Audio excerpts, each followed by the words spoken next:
Hello, ladies and gentlemen. Austin Peterson here, Republican U.S. Senate candidate in the state of Missouri. Today I have a special announcement for you, but before I do, I just want to tell you a brief story about something that happened to me about 10 years ago. In 2007, I was living in New York City and working a day job as I was doing political activism on the side, trying to advance the presidential campaign of Congressman Ron Paul. In the early part of 2008, I was offered my first job fighting for liberty in Washington, D.C.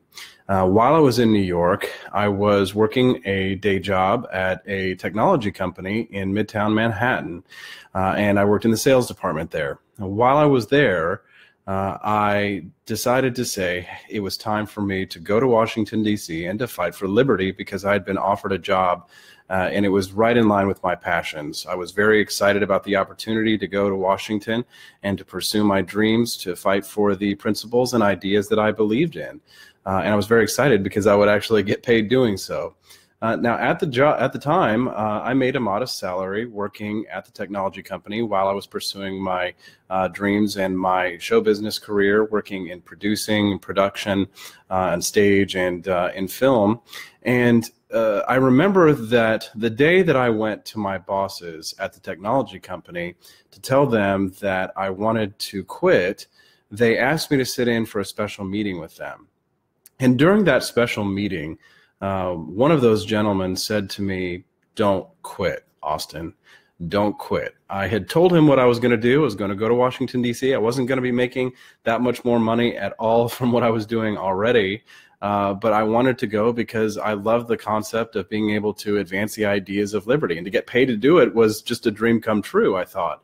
But the gentleman who was my boss at that technology company said to me, he said, "Austin, don't leave. And here's why.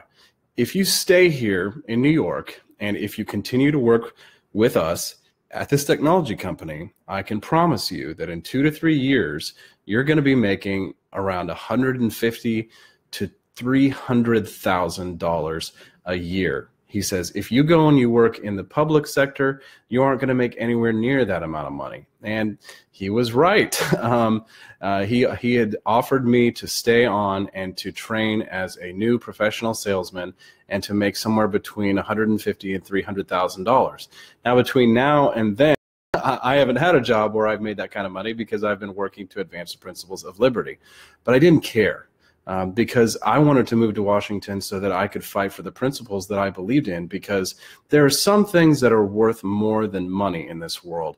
And those are the principles that this country was founded on, the principles of liberty. And that's why I am running for the United States Senate now.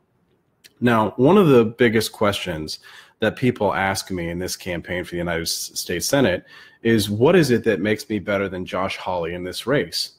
And I tell them all the same thing. The reason is very clear. I keep my promises.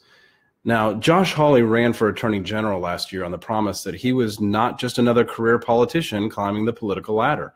But unfortunately, now he's going back on that promise. He's proving himself to be the worst kind of career politician, one that tells everyone what they want to hear, but then stands for nothing. Republicans for the last 7 years have been promising that they were going to overturn Obamacare, and then when they were given the power to do so, they went back on their word. That is not what the state of Missouri needs to send to Washington, D.C. Now, Mr. Hawley is playing politics. He's telling Mitch McConnell and the Republicans in Washington that he's going to be a rubber stamp for their establishment agenda, while at the same time he's pledging loyalty to Steve Bannon and Breitbart's takeover of the party. Now, all the while, he's using Missouri voters as a stepping stone to advance his political career. If it looks like a career politician, talks like a career politician, and acts like a career politician, then it's probably a career politician. And we definitely have enough of that in Washington, D.C. Senator McConnell didn't support Rand Paul in his own race for the U.S. Senate. Remember that? And now Rand Paul is the greatest champion of liberty in elected office that we have today. And it goes to show that the grassroots is strong. Underdog campaigns can win elections, but only with the support of grassroots like you who are watching right now. Now, there's a reason why Mitch McConnell isn't sending any checks to the Austin Petersen for Senate campaign, and it's the same reason you should make your donation to our grassroots campaign for liberty today. Go to austinforsenate.com and make a donation to help us take over the government so that we can leave everyone alone.